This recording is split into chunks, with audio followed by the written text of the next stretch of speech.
Continuing education knows that at the end, students want to graduate, and we can help them do that because we take the time to really listen to their needs and we understand all the different options that are available across the campus for them. We don't take a cookie cutter approach. We realize each student comes with their own story. So whether it's a part-time student looking to complete a degree program or someone just looking for online courses, we're there to connect them to the resources of the university.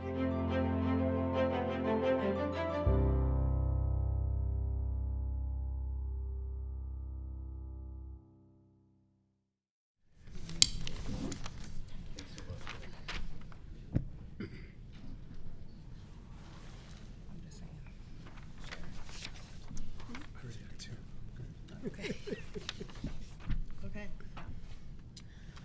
All right. Hi, everybody. Thanks for joining us today.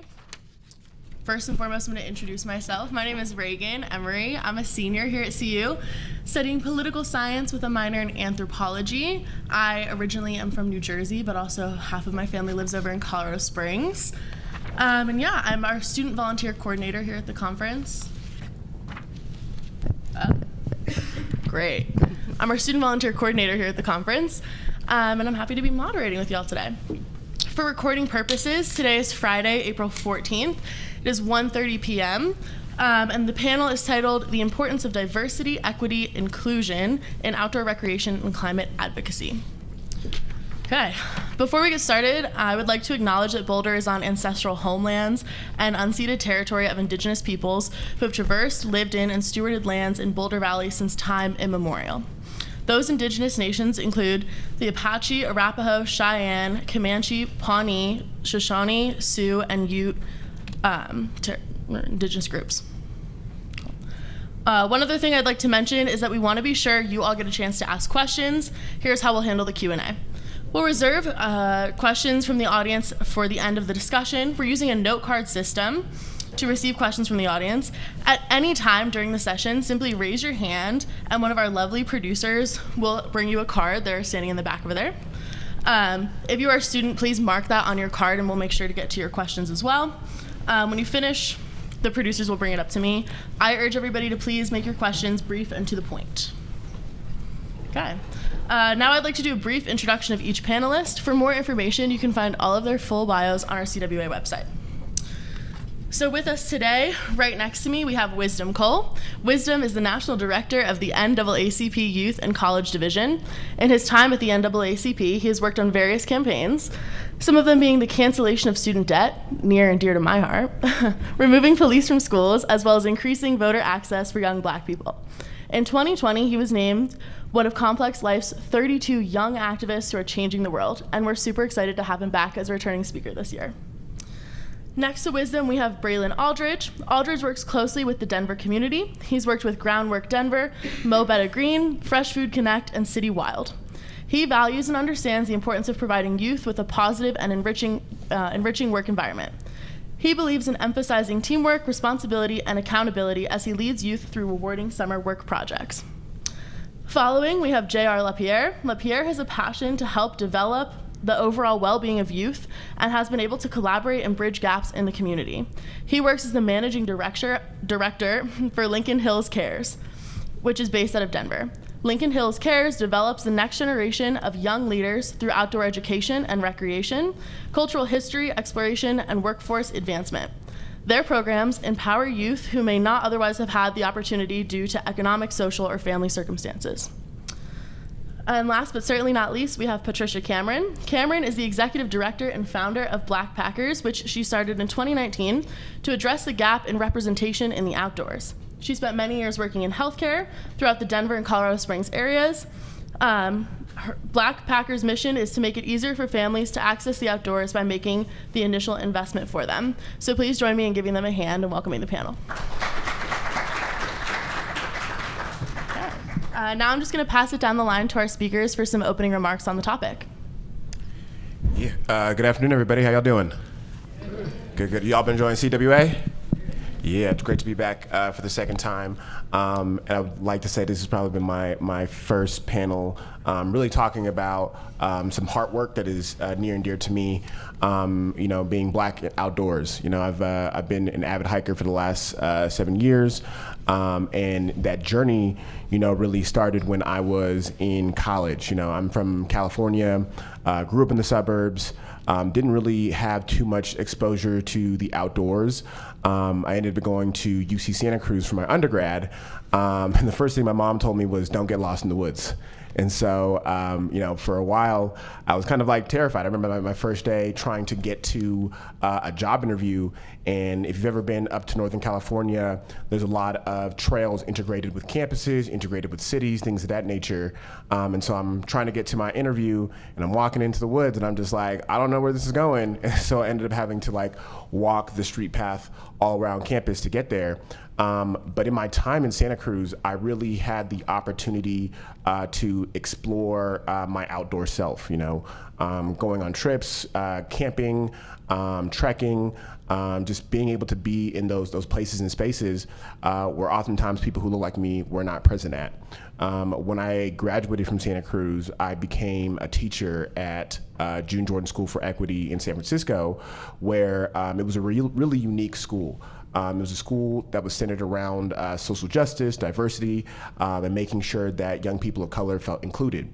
And so instead of the normal gym classes that you might have every single day, at the end of the year, we basically would take all of our students on various trips, either in San Francisco or the nearby area. And so our trip for that end of the year was to do a backpacking trip. And so we spent 3 weeks, the first couple days practicing hiking, practicing pitching tents, practicing how to lace our boots, things of that nature, how to pack, all those things that are going to be necessary for that. And so we ended up doing a 5-day backpacking trip in Northern California. And it was really interesting because, a lot of the students that we would see on the trip, during the school year, they were the so-called, problem students, so the students who were cussing all the time in class or getting in trouble or didn't want to do their work. And then you go outside on a backpacking trip where you don't have access to your cell phones. You're out there for hours, and for folks who've done those trips, that time kind of dissipates into nothing, right? Where it's like time doesn't really matter at a certain point in time, and these kids turn into babies. And they're open to emotional conversations. They're open to addressing their trauma. They're open to really discussing what's most important to them in that period in time. And so doing that with young people, we were able to actually start a backpack locker out of the high school. And so in my career, my time doing advocacy and social justice work, something that I always try to attribute or try to add into the work that we do is making sure that we are being present in those spaces. One of the things that have been bringing me joy lately, I don't know if y'all have seen this on TikTok or Instagram or Twitter, but there's a black guy out of LA that you see hiking up a mountain. He sees other black men and he says, this is why I have to be out here, because you are here, I have to be here. And so being in those places and spaces where oftentimes we are perceived not to be is absolutely necessary. I love it. It's supportive for my own mental health. I love bringing other people who have not engaged in those spaces before into that. And I'm excited for this conversation because I know we're about to dive into it. Hello. So one big thing for me is just that I grew up in Denver and worked with various nonprofit organizations. And I started with Groundwork Denver when I was young, when I was 14, all those years ago.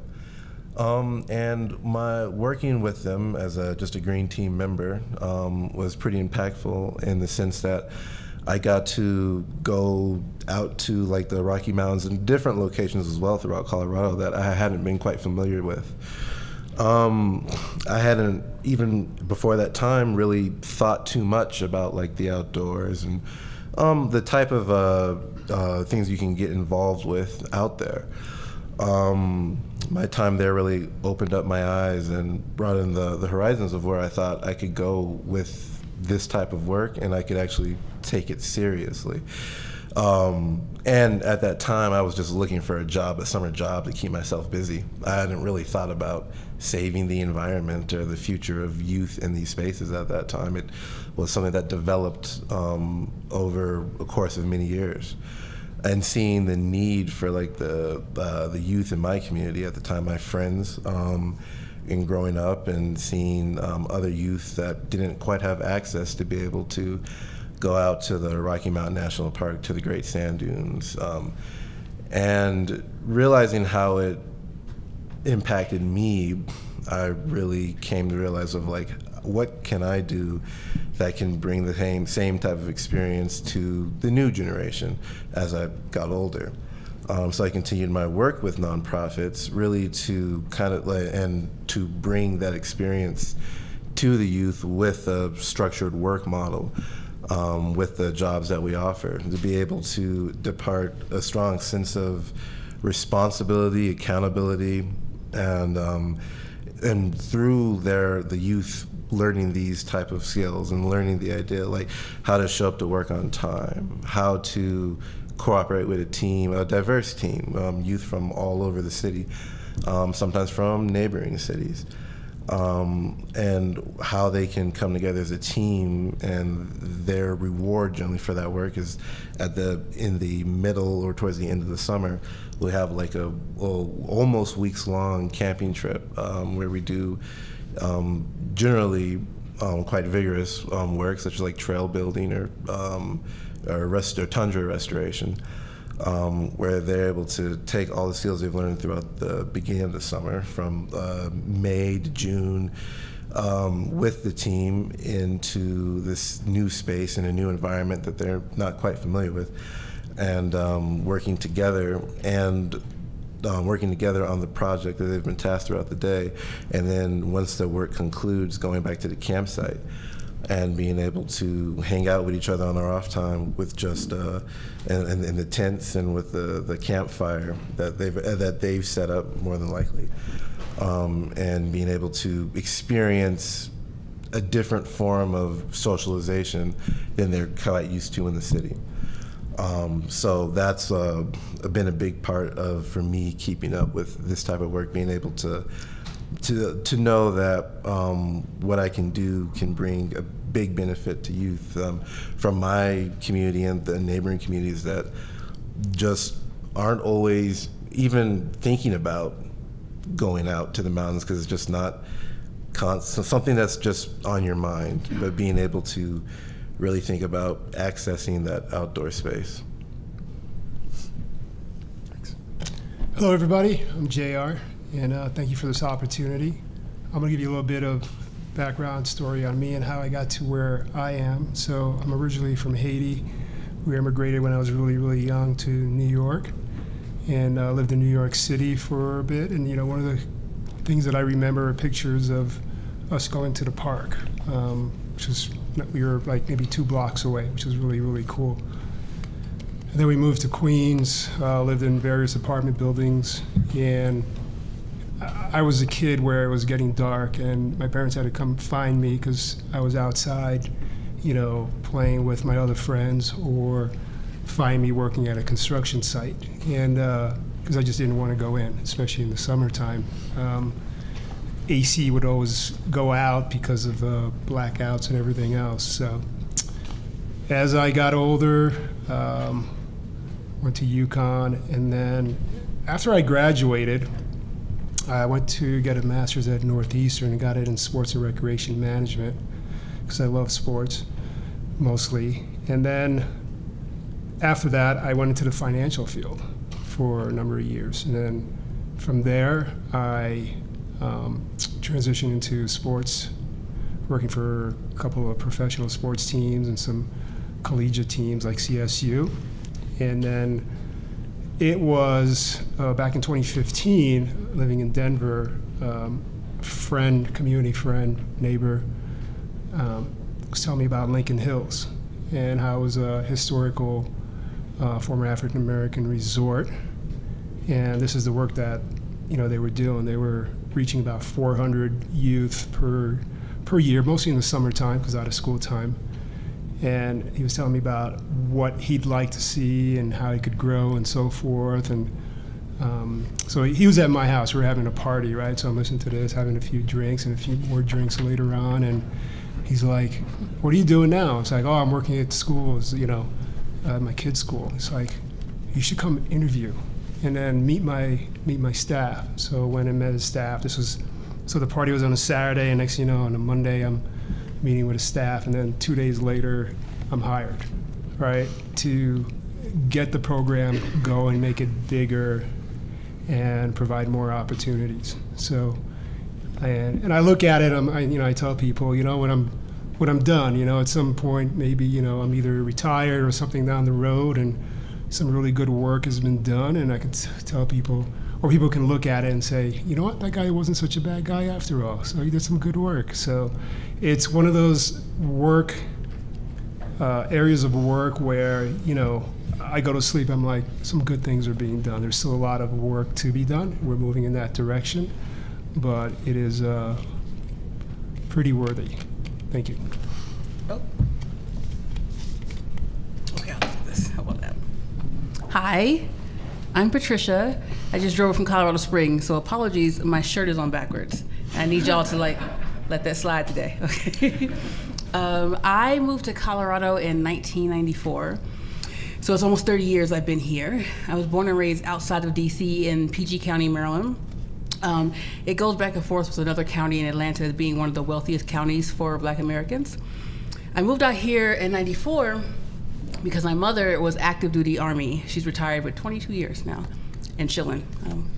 She works still, I don't know why. But she moved me here on the southeast side of Colorado Springs, which is off Shelton and Marlowe Circle. The southeast side of Colorado Springs is interesting because it's the most diverse part of Colorado Springs. There's also a 16-year life expectancy gap from people who live on the southeast side of Colorado Springs versus those who live on the northeast. I did a investigative piece for the Colorado Sun to look into some of that. And one of the things we found is there's not a lot of access to transit on the southeast side. It was tied for Oklahoma City as one of the worst food deserts in the country, which is surprising for Colorado Springs. And there's not as much access to open spaces or green spaces. One of the things we focus on in Black Packers is the history of wealth in this country. One of the statistics I like to bring up, not because I like the statistic, but because it's sobering, is that since the Civil Rights Movement, the median wealth of a Black family has gone down by 75%, but gone up by 14% for white families. If we cancel student loan debts, it would increase the average wealth of a Black family by 40%. In this country, wealth is often transferred through household, equity, real estate, things of that nature. And we've seen even now what it looks like to try to get a loan in America. Black Americans are twice as likely to get declined for it, whether it's getting an initial loan or refinancing. Wells Fargo keeps getting sued because they're not good at the racism, right? You're supposed to hide it. But they keep getting sued more recently for not offering refinancing to Black families, even when they have similar assets and credit scores to white families. We just saw in the news that a Black family had a house that was valued at $500,000 less when they showed the house, but when they brought in a white friend and took all their pictures down, it was valued at $500,000 more. And so if you look at this country transferring wealth through things like real estate, you can see how it could be siphoned away from communities. And this is not even talking about redlining, or when Pete Buttigieg said that the US infrastructure is racist, he kind of got made fun of, right? Because people said, how is highways racist? Well, they were built through diverse neighborhoods. And so what that looks like now is you have neighborhoods that have, interstates or highways through them, but not a lot of green spaces and not a lot of trees. And that leads into environmental racism, and it also decreases healthy outcomes. And so you see a lot of that in Southeast Colorado Springs, where I was raised. Later on, I married somebody who was born and raised in Colorado Springs, a Norwegian dude. Our kid is here. And when my son was born, he was born 3 months early at 1 pound, 4 ounces. Clearly he's still here videotaping his mother, but that's how I got into healthcare, which now leads me into running Black Packers and being a wilderness first responder and a wilderness EMT. I'm also a certified interpretive guide, Leave No Trace master educator, and 4 times a Knowles graduate. I bring those up because oftentimes people ask me what do I have to say about being Black in the outdoors, and I like to mention that I'm not just Black in the outdoors, I'm highly qualified in Black in the outdoors, just in case you forget. What that means for Black Packers is the work we do is trauma informed, for one, and then 2, we work on a lot of curriculum-based programming that resources the idea of wealth in this country and realizes that the initial investment to the outdoors, be it climbing or skiing or snowboarding, can be expensive, and so we pay that up front. All Blackpackers trips are professionally guided, insured, and outfitted. And so, for instance, if you come skiing and snowboarding with us, we pay for a half-day lesson, a lift ticket, all your gear, and transportation. Same with like our Bar Lake State Park Juneteenth event. We pay for all the camping gear, the backpacking gear, etc. Nowadays with Blackpackers, I do a lot more of the executive work. But in my personal life, I do through hiking. So I was on the PCT last year, and the Colorado Trail, I think the year or so before that. And so in my personal life, I do some journalism for outdoors and, professional backpacking, as I like to call it. If you want to talk gear, I love to talk gear. But we're here to talk equity. So that's my personal life, and that's a little bit about Blackpackers, and I want to hand that back to our moderator. Okay, thank you, everybody. Our first question was, what does outdoor equity mean to you? But I feel as though we got a pretty good answer on that. Do we want to talk about what does outdoor equity mean to you, and then why does it matter? Anybody can take it, yeah. Well, for me, it's about access, equity, opportunity, right? It's for those who didn't get those opportunities. It's part of our mission statement. It's about whether or not, maybe your parents weren't familiar with getting in the outdoors, or you just didn't have the transportation of getting there, and the barriers of when you do go out and, you get racist comments that are asking questions, why are you out here, right? And outdoors and nature is for everyone. And, in the end, it's got to be about everybody getting the opportunity so that everybody has, the ability to reach their full potential in where I think it's crucial is the climate action, right? So if we can't get a good handle on controlling the climate and where it's going, then all this is going to be moot, right? There won't be any access or opportunity because it won't be here, and available for us. So it's that education part where everybody, especially those who have been barred or have received, barriers from learning about it. And that's important that everybody gets up to speed as to where we need to be to help out in the long run. And yes, it's Black and brown kids, having the most barriers, right? And I know for us as Lincoln Hills, it's, that's primarily the students that we serve because they've been the most impacted. But going forward, it's about everybody working together for us, right? So give those opportunities so that in the long run, everybody can work together.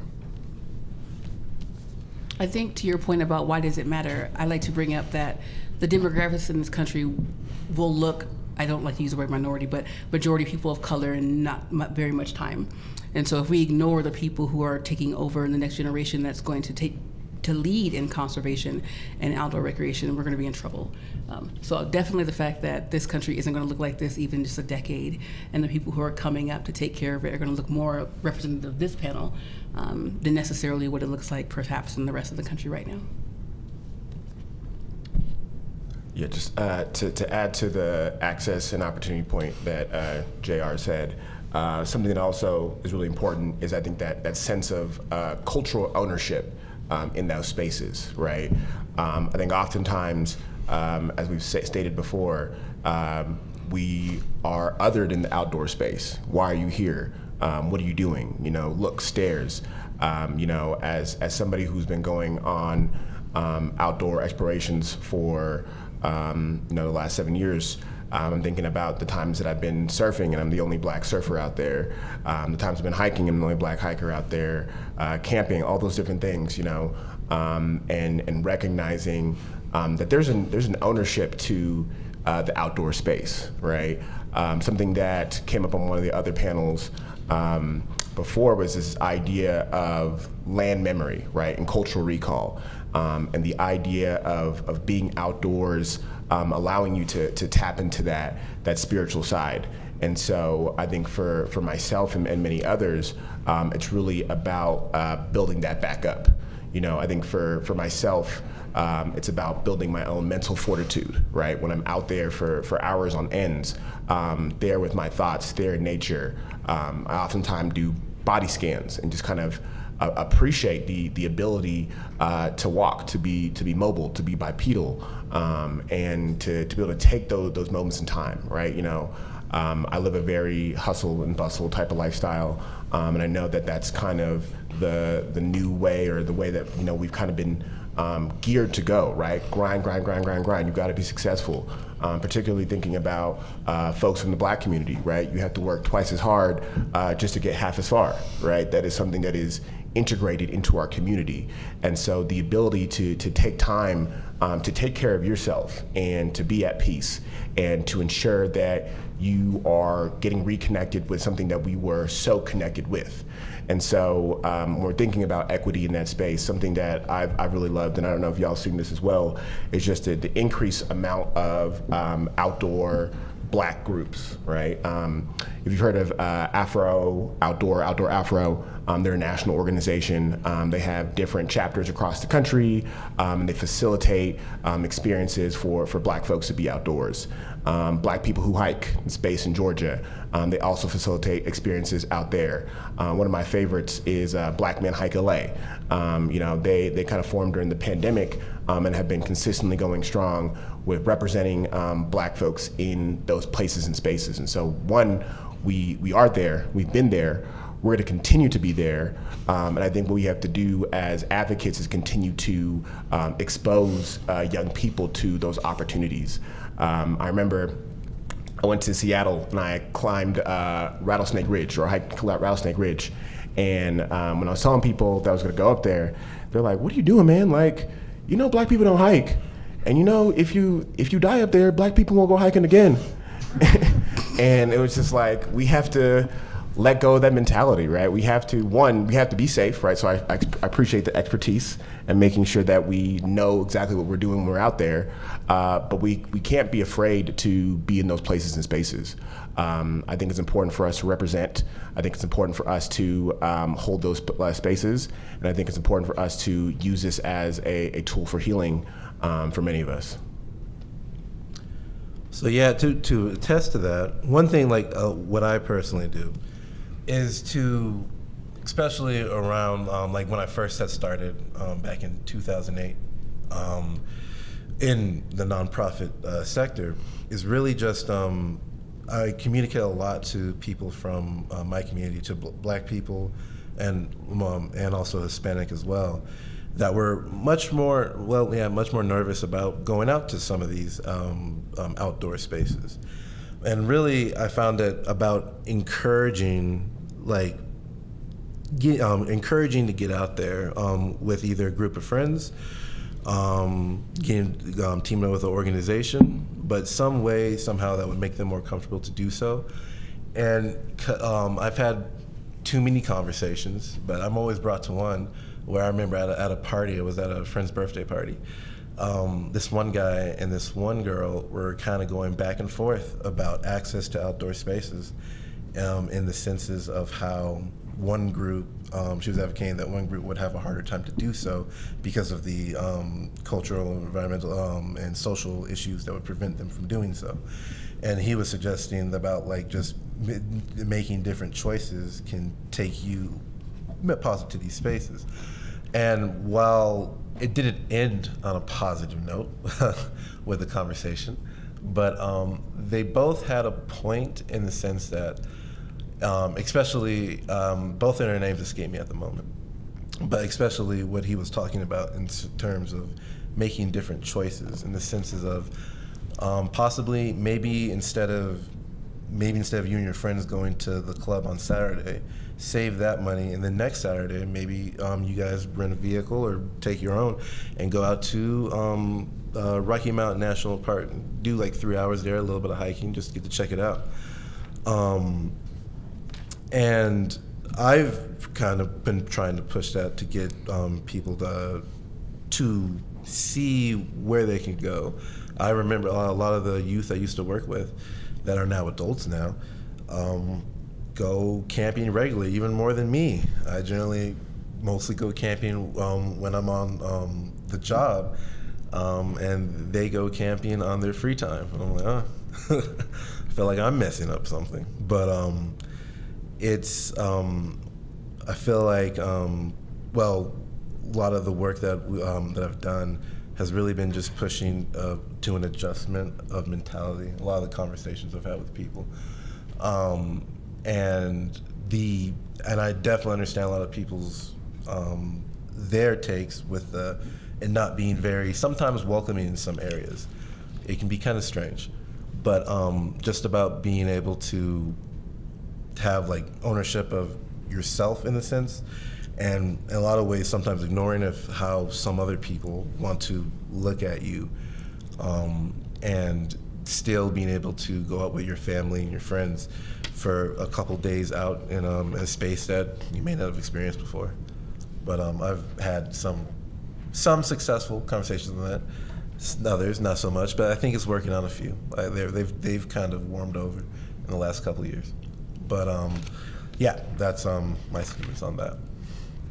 Yeah. Shifting the conversation a little bit to Colorado specifically, do y'all feel like you've seen the outdoor industry in Colorado actively work towards kind of closing this nature gap or being more inclusive? Is there like progression happening at all in a positive way? I think so. The most recent has been the outdoor equity bill that got passed last year. So very proud to be part of that, where it's providing funding to organizations such as ourselves who can, provide opportunities for youth and young adults, and giving them that, there's a confidence level, that, okay, you're learning it at a young age, you're beginning to gather those skills that later on you can take and automatically use as you get older. So I think the outdoor equity bill and that fund was key. And I think it's been really more the organizations that have come out of fruition. So Patricia's company and our organization that is really pushing this, right? And that's where it's got to come from. So you can't be, if you're complaining, that you don't have those opportunities and it's tough. It's a matter of trying to find those opportunities. It's not always easy, right? And I don't mean they're complaining for a bad reason. It's hard to sometimes navigate where are those opportunities. So, but once you find out where those are, and even then it's am I going to go it alone or will somebody help me, right? And luckily there are organizations that can help them. And it is, hey, grab a friend and try it out. But yeah, there's fear, right? I know, people who've never been to the outdoors, they try to go to the outdoors. There's a fear of, am I going to come back, right, alive? I know parents, with kids that come up to the mountains, there's a fear of, okay, will my kid come back, and you're like, yeah, they will come back. So I think it's being pushed by the organizations that have come out of fruition. Ours has been around for a while, Patricia's and so forth, and I think that's a key aspect. So it's really more grassroots. Yeah, and I know the outdoor industry, down the road they see that, okay, here's a growing population that will have some disposable income, right? They want to tap into that. And the way to do that is to invest at these young level, so that there is, well, number one, if you want employees that are Black and brown or BIPOC, then you've got to invest in that at a very young age so that, you can grow that workforce. That workforce is, they're trying to meet these metrics of, well, we want our workforce to be diversified, but if they're not available now, then, that's not going to work. So investment is key in the long run. When it comes to Colorado, I think one of the problems that Colorado has with diversifying the outdoors is we too often conflate outdoor recreation with outdoor adventure. And I'm very much guilty of chasing the stoke myself. I get that. But it leaves out an entire population of folks who are actually the most active users or the casual users of the outdoors. It's not the people sending it off whatever mountains y'all send it off of. I don't do that. So I try to stay on the ground when we go skiing. I don't go up there. But the point is, that's one thing, recognizing that in order to bring more people into it, Colorado has a very unique opportunity to lead the country and the outdoor industry, specifically because we have so many different outdoor industry hubs here, with VF coming here. I know outdoor retailers just left and went back to Utah, but that's a different conversation. But we have a lot of the cottage companies here. We have a lot of the adventure sports and water. We have mountain sports, backpacking, and then we also have a fairly progressive environment. I think that Colorado could do a better job of it by shifting some of that language and how we look at things. And then secondly, to JR's point about workforces, I've encouraged people, when you look at who you're hiring, are you leaving people out who have similar skills but may not present in the same way? For instance, I've been invited to speak at places that wouldn't hire me because I don't have a master's degree in XYZ. But I'm fairly certain I'm more qualified than some of the people they have in there. In fact, you have me speaking for you. But they don't take things like learned abilities. Most of the things I learned on the ground myself. The certifications I had came later. So I've asked different employers, what does it look like? Are you hiring and creating a wage where people can work? Not everybody can do these unpaid internships. And that leaves a lot of people out of a lot of industries, and specifically in the outdoor industry. And I think lastly, when it comes to what Colorado's doing, I think we're doing a better job of moving away from this idea of just diversity and inclusion, because I think those are really cool ideals, but they're not actionable. And the difference between diversity and inclusion and an action item like justice and equity is, say for instance, Patagonia, which is a great partner of ours, has a Black person in their ad. That looks like diversity and inclusion, but who is in their boardroom and who is running their company? And so I think, like, again, Colorado has so many of those people there. We could do a much better job of not just having a Black person smiling on a trail in an advertisement, but bring us into the to the companies and let us lead. And I say Black because I'm speaking from that position, but I'm talking about anybody marginalized who doesn't see themselves represented in those boardrooms. I just want to take this second to remind everybody, if you have questions in the audience, raise your hand and one of our producers will bring you a little note card, because we're going to get to audience Q&A. So. I had a question. So I'm not from Colorado, so I'm kind of bringing like a national perspective, but I actually have a question more so for the folks from Colorado. Thinking about like young Black folks across the nation and access to the outdoors, oftentimes thinking about the neighborhoods that we are in, right? New York, certain parts of LA, things of that nature, and thinking about, you know, what does it look like to bring young Black people to Colorado? Is that the answer in terms of exposing them? Do we bring them to those areas where there is more access and things more readily available? And I'm wondering, I guess, from the cities that are more densely populated in Colorado, are folks being brought out from those cities to those spaces? That's a really good question, and my answer is no. And the reason why is because, again, I think that, you know, and this is something we talk about a lot, right? Because I can't just tell people how to go to the mountains, because the mountains aren't there for everybody. Just like in Southeast Colorado Springs, there aren't any buses to even get you to Garden of the Gods, which is like one of the best parks in America, right down the street from folks, but they can't get there.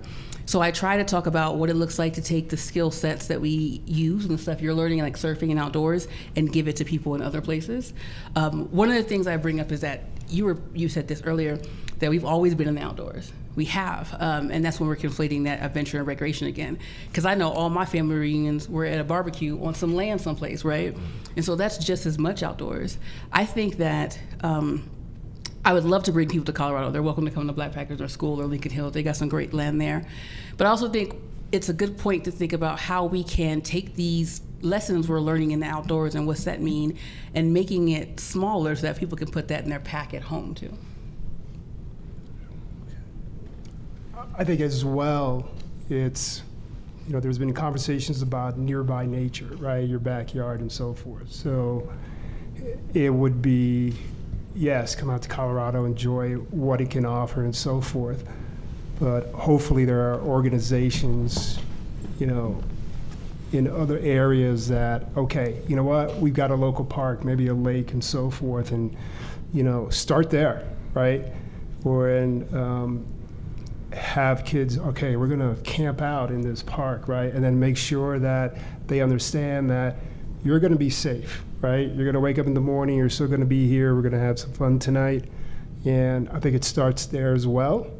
And not easier said than done, but hopefully that could be, you know, you start small and then there's a pathway whereby that creates confidence to go out to other places like Colorado and Oregon and other places where, you know, they're passing outdoor equity funds as well. An important part of this conversation is the significance of sundown towns. Can we talk a little bit about what the significance of that is, specifically in just Colorado communities as well? We have a history of exclusionary practices that often create a barrier for people of color to be able to fully experience the great outdoors. And a lot of this is because it meant crossing through sundown towns. Do you still see this as a current challenge for our BIPOC communities? Yeah, I'll go ahead and yes.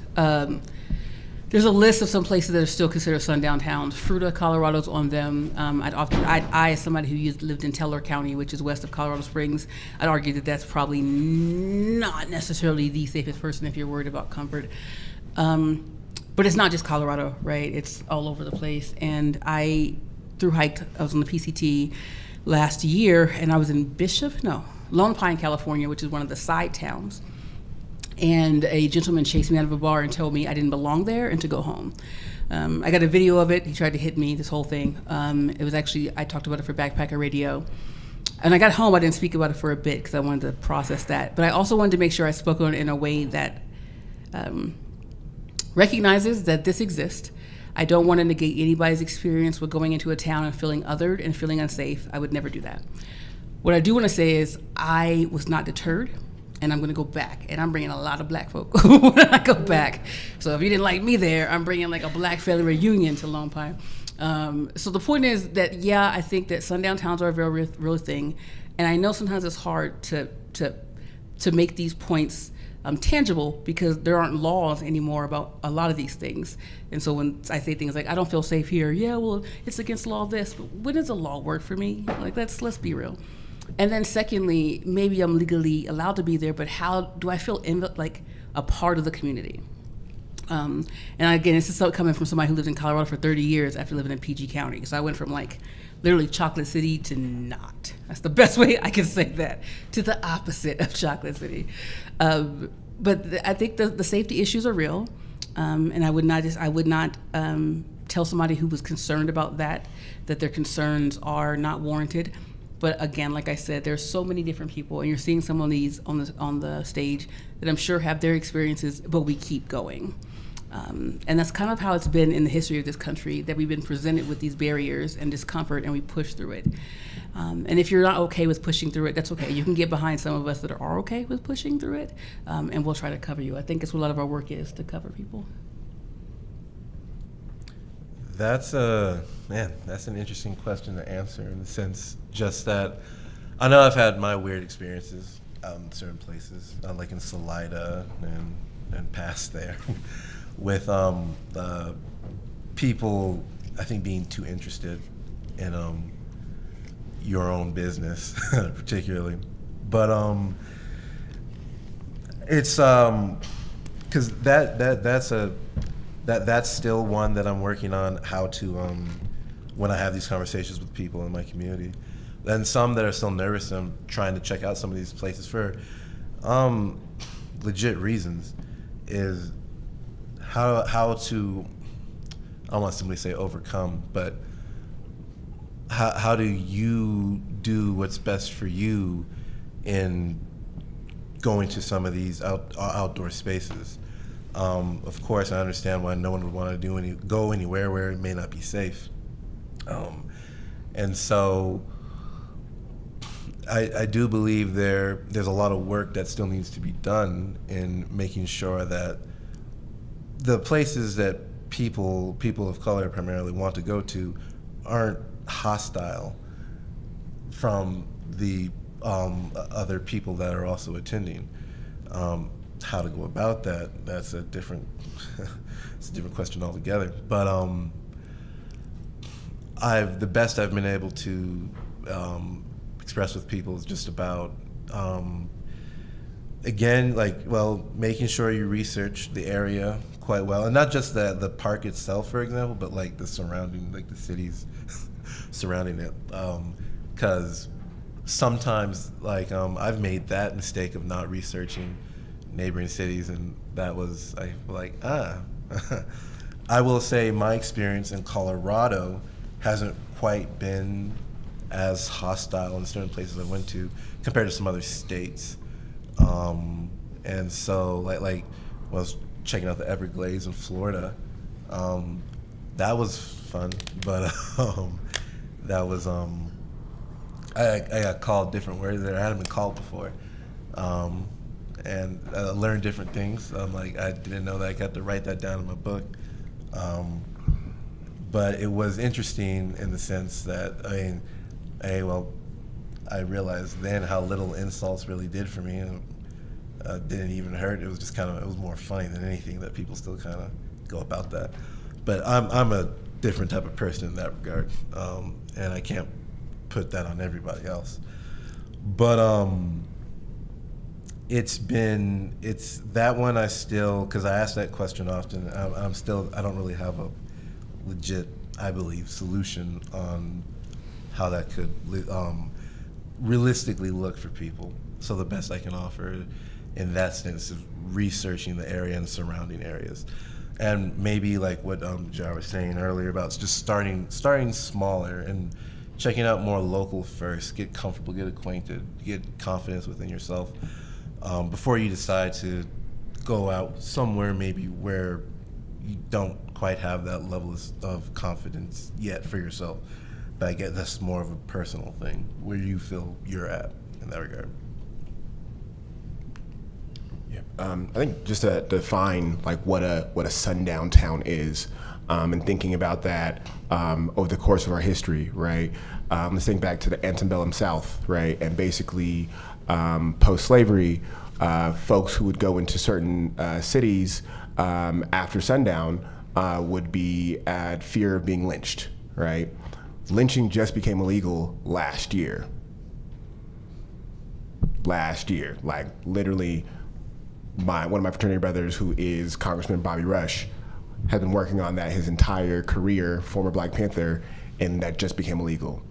Like I said, I'm from California, and for me, growing up, drived across the city, across the state at all hours of the night, not really worried too much about getting stopped or issues of that nature. Moved to DC, actually close to Peach County, so right there, and was driving down to Virginia, and my taillight was out, and I kept getting stopped and pulled over and over again. And then I was going to leave. I was driving down to Hampton Roads, and then I was going to leave at 8 p.m. at night to get there by 10. And one of my friends was like, "You can't do that. You know, Charlottesville, that's a sundown town." I'm like, "What you mean a sundown town?" I'm like, "People go there at night and don't come back." And so persistently, even throughout the South, to kind of expand the conversation, that is still a lived reality for many people. Many Black parents and family members tell their young people, you have to be in before the street light turns on, right? Those are things that are told and heard. And so when we think about that from an outdoor context and perspective, what I'm thinking about is what are we doing to, get rid of these sundown towns and make sure that folks have more access to those spaces, right? Because I think part of the fear is the outdoors, is being in those places and spaces, and that's why it's really important for us to go in groups, go in teams, go with people who can support you, but also figuring out ways that we can change that culture of that city, of that town. It's not going to happen overnight, right? Again, lynching just became illegal last year, But what are we doing? And I really love this outdoor equity bill and want to explore more of that and how we can kind of expand that across the country, because I think that's what we need, right? To allow folks to feel seen in those spaces, to feel heard in those spaces, and to be accepted, because this is for everybody, right? It's not just for some of us, it's for all of us. There were people that voted against it too. Like, remember that? When people that voted against lynching being not legal or illegal. I was like, wow, like, why are you so pro-lynching, bro? Like, I remember when that happened. You go. Quick perspective is, I think about those places that are still unwelcoming, and I think at some point they're going to be in trouble because they're going to be dying out, right? Whereby you got a changing face of demographics and people, with some disposable income, and if that's the mentality they're going to have in the long run, then your town will not be around very long. And so I think about, well, I'm not taking my money there. I think about where else can I go that it's going to be easier access, and sometimes not push it. I know, I grew up in New York. I went to a Catholic school, about 3,000 kids, maybe a handful of black kids, and so forth. But it wasn't, I didn't try to push the limits overtly, but it was kind of like, well, I'm here. If you're uncomfortable, that's your problem, right? That kind of attitude. So, but it's difficult. You got to gain that confidence to be able to do that over time. So, thanks. One of our other questions is, how is outdoor equity important in protecting our landscapes? Climate advocacy is an important part of this conference and this conversation for sure. And I think, JR, maybe you touched on this a little bit before too. Yes. So, climate change affects everybody differently, and it certainly has affected, BIPOC individuals in a worse way. But, there's got to be accessibility in mind when you're moving towards outdoor spaces, and create an environment where everybody's welcome. And it has to be, with so many people, you've got to make sure that you bring people along, and if you are, and if you're not, then we're not going to get to where we want to be by still isolating people, right? It's not going to be a really, cohesive way to move and make some critical action, and it's just going to be worse. I don't know how to explain it more, but it's just one of those, it's common sense, right? You got to have everybody participate if you want to get to this, and other people are important. It's it's not just me. And if you don't have that mentality of, okay, we're at a critical point here, we need a lot of people doing things very, very quickly, it's better to have those numbers, right, versus a few. And it's the best way I can explain it. I think conservation needs to be decolonized. That's like number one. I think a lot of our conversations around conservation comes from that aspect of like conquering and using resources. For instance, I'm a Leave No Trace master educator, but I have amended the curriculum to teach in a culturally competent way. And one of the reasons why I do that is because the indigenous people here, one, they still have treaties where they're allowed to harvest on national forest land, which the average person cannot. But also because they didn't really typically struggle with this idea of over-harvesting. They recognize the idea we take what we need and no more, and how they fit into that. I think this country in particular struggles with that because we have a very liberty-driven society, individualistic, and whether or not you think that's good or not, it's certainly not good for an environment where the actions take a collective response to it. And so I think that when we talk about conservation and we talk about things like Leave No Trace, as much as I love it, making it culturally competent and local. And so for instance, like Colorado Springs, we just had a tax, which is hard to pass any taxes in Colorado Springs, or tax renewal in Colorado Springs with the TOPS tax, which pays for the trails and open spaces and parks, things like that. It was originally declined, and most of the people that declined it were the ones who did not have access to parks. And so I'm on that board of directors, and we look at the voting map So people on the west side of Colorado Springs, if you know about Colorado Springs, it's right against Pikes Peak on the west side. They voted yes, and people on the southeast side, like I mentioned, in the south said no because they don't have access to those spaces. And so it goes back to if you're keeping people away from them, how can they advocate for something that takes collective action? So starting locally and either creating spaces for people to invest in or helping them invest in their local actions, and that ultimately rolls into like a global collective action for conservation. Can we talk a little bit about just climate advocacy as a whole? A lot of you are involved in some really fantastic programs and just work as a whole. So what are some things that you're doing that you would like other people to also take home from this and start getting involved in too? Yeah, I think, again, it's great to be here at CWA and to have this platform in this space. And one, I also want to thank all of the student leaders who've been doing amazing work to make sure, can we give a round of applause for them? They've been doing a great job.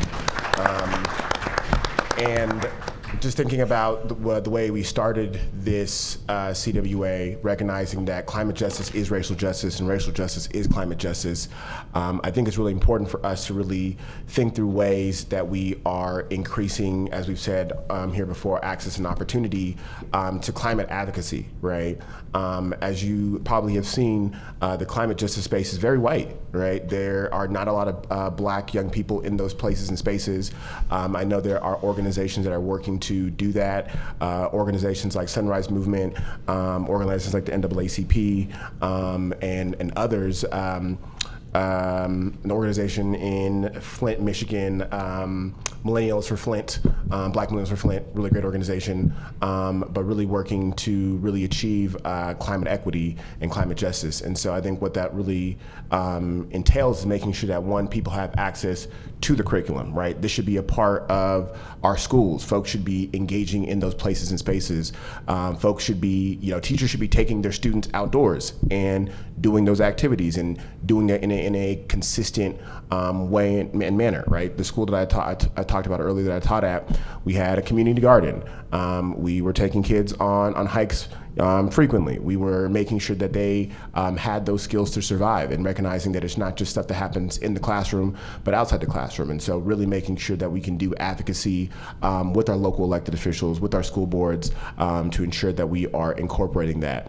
I think making sure that folks are attuned to the changes that are happening on the national level, right? The Inflation Reduction Act is the largest climate investment in U.S. history, right? That means that there are going to be green new jobs happening in America. We want to make sure that those green new jobs are filled with a diverse population of young people and folks who can access those spaces, because one, there's money in those jobs, but two, if we want to see the best solutions for the future, we need to have diverse minds in those roles and spaces, right? And it's not just enough to say we want diversity by saying we want to have people of color and women, because oftentimes when we do those things, as I said before, it only benefits white women, right? They say that with technology, and we saw the same thing happen there. We said that with free college, and we saw that happen there. There's so many things that happen in those places and spaces. We have to do targeted outreach to the communities, to the organizations that are already working and doing those things on a day-to-day basis to make sure that those people get plugged into those jobs that are going to transform our future. Yeah. So, Yeah, you go. So, I guess one way I've handled the situation really is just about making sure that the programs that we have for our youth teams are structured in a way where we have really strong and consistent work with local nonprofits that specifically work in either some form of health and wellness, outdoor education, or even we have some working more like food events, for example, food distribution throughout the city. So giving the youth that an opportunity to experience what these nonprofits do, giving the youth the chance to experience the ability to go out to these outdoor spaces that they may not have even thought of before, that within itself opens them up with the idea of well, what is it that I could do even outside this job that could benefit my community? Maybe once, let's say, the summer ends, that I could like volunteer at a local food drive, volunteer maybe with some of the nonprofits we worked with over the summer, that still do some work on the weekends with connecting with other members of the community for health style projects, such as like training for. We have some people that work with training, like with yoga and other physical styles of projects, particularly. Working with being able to work with their hands, like planting, starting gardens, even starting indoor gardens, being able to maintain a garden throughout most of the year within your own house. Because some people live in mostly like apartments and don't have access really to the actual ground. These youth then will continue doing this type of work throughout the year, independent of us particularly, and even teaming up with their friends. We've had many youth start even groups at school. One of our team members, she started like a garden, I remember, at her school with a group of her friends from just one summer with us. One of the kids that he worked with us a year ago, he started like teaching a lot of his friends and then even his school about the benefits of juicing and using a juicer to make juice instead of constantly buying stuff from 7-Eleven. That within itself, and not every youth, because now I'm at the age where some of the youth I've worked with are in college and even graduated college. And not all of them particularly follow this path for a career, but will still do volunteer hours with people, will still even come work with us every now and then. Some will actually go into this as a career. And in my experience, I've had more youth go into doing community action from our jobs than I have even when I worked at Groundwork Denver years ago. And so, and I don't believe that would have happened in that way had I not structured the programs in the way that I have without, if I hadn't exposed them to this, to these different nonprofits, to certain outdoor spaces, even just taking them to different parks in the city that they hadn't been to before. So that's how I feel like I've handled the situation on a local level. Some questions from the audience. I've gotten a few. One of which says, what ways, if any, are we seeing the United States or the EPA fight against environmental racism? We talked about the outdoor equity bill. Are we seeing others like that passed? I just participated in the climate reality training.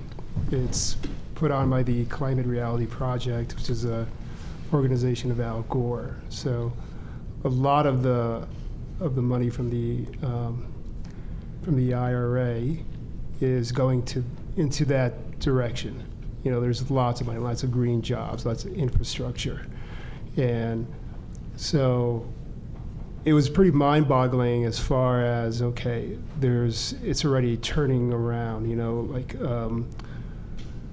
the solar industry, right? It's really booming right now. It's really spreading very quickly. So there are definitely initiatives that are happening right now and I think there's a lot more that we just don't know about it because it's moving really, really fast, right? And I think a key component is that we've got an administration that is pushing for this. We don't know what's going to happen, you know, if it turns to another administration.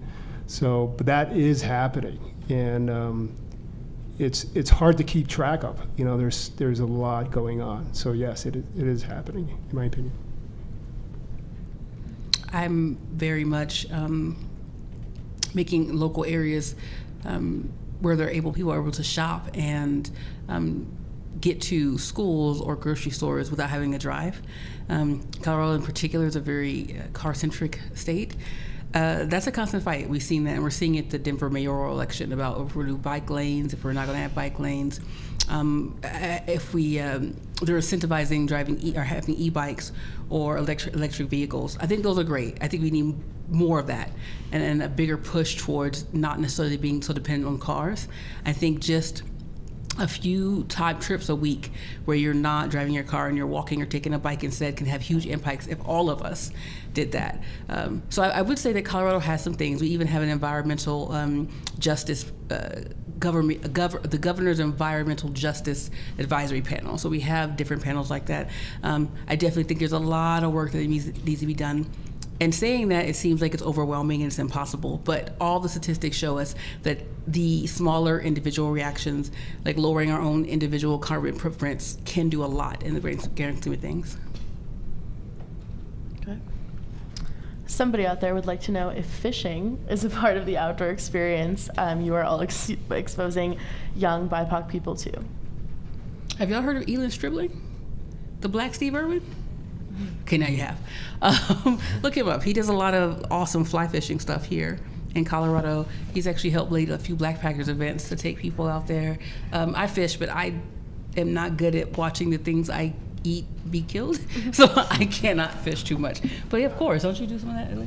We do a lot. So fly fishing is part of one of the curriculums that we have, and we don't use a traditional fly rod. We use a tenkara rod. So a tenkara rod folds into itself, and it's got no spinner, no reels, and it's just basically, you're doing the motion of, when they used to do it back in the day when they didn't have all that equipment. So we do a lot of that, and we also teach them about the entomology part, and under a microscope, go fish some bugs out of the stream, look at it under a microscope, and understand what are the fish eating, what fish do we have, depending on which location. So we do a lot of that, and it's great. There's kids who've never held a fishing rod in their hands. I remember one where I was helping out, and this kid caught his first fish, so excited, and he gave me a high five, and I thought he almost took my hand off. It was so hard,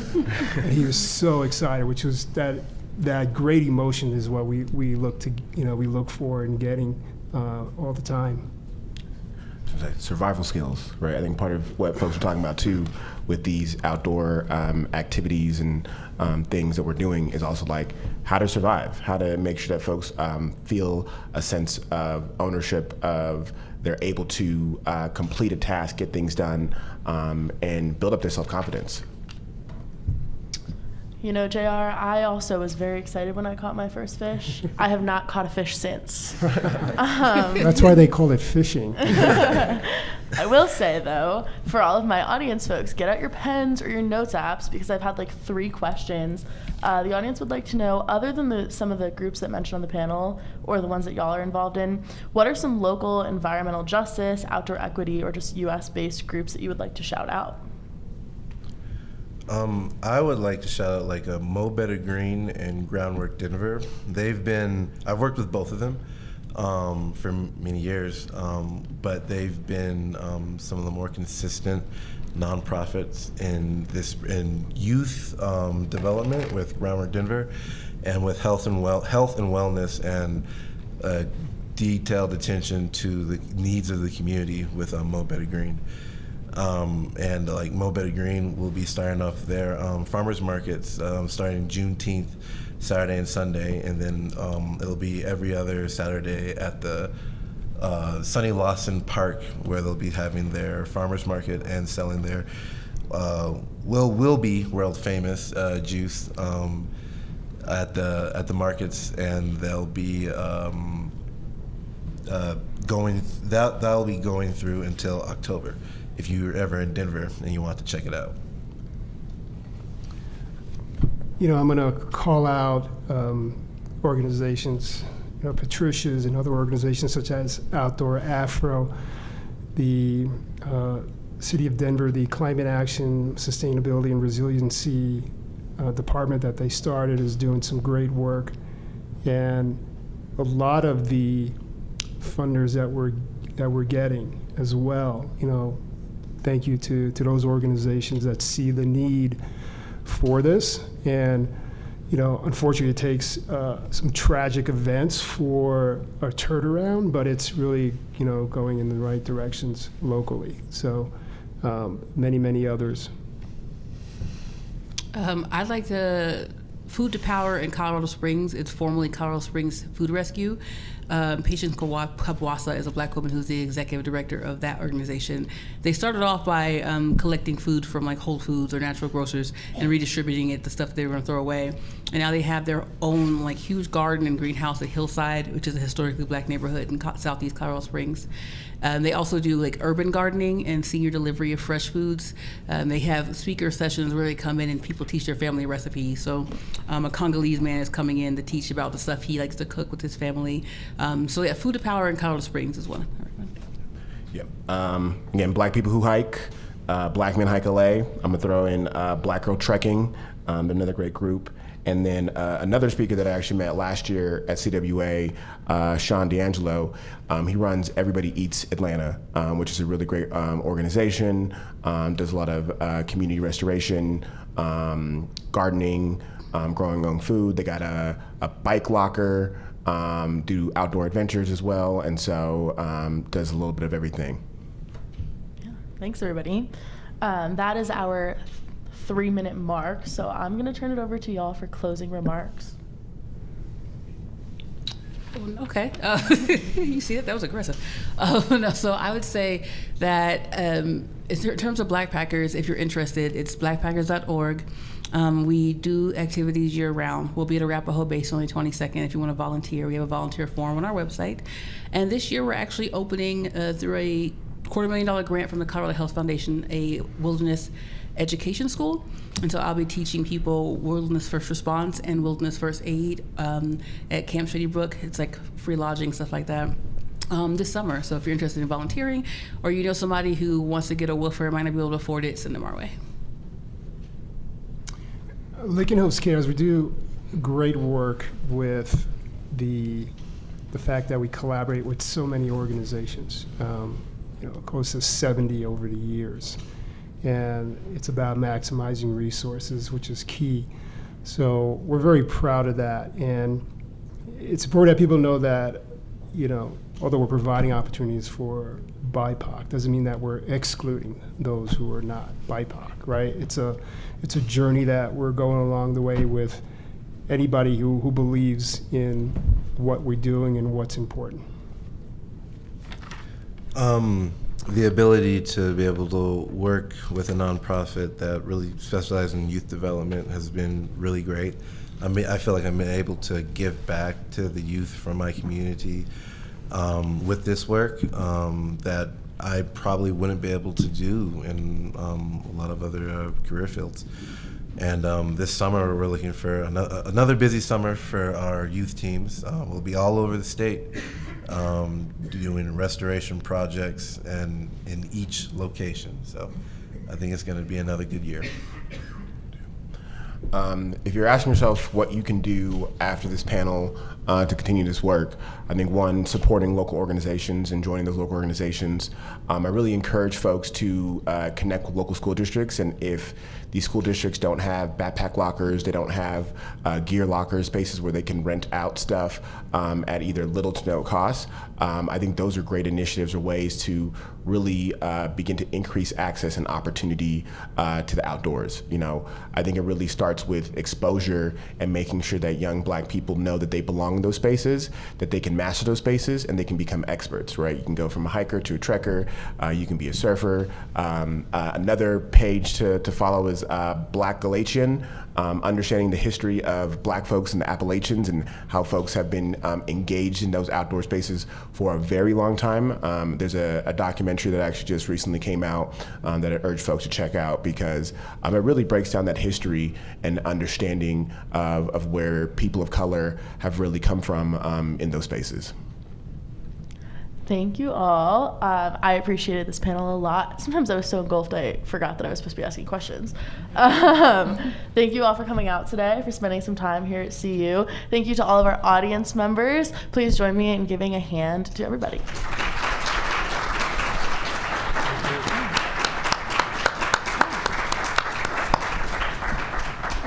Thank you. Yeah, of course. Continuing education knows that at the end, students want to graduate, and we can help them do that because we take the time to really listen to their needs, and we understand all the different options that are available across the campus for them. We don't take a cookie cutter approach. We realize each student comes with their own story. So whether it's a part-time student looking to complete a degree program or someone just looking for online courses, we're there to connect them to the resources of the university.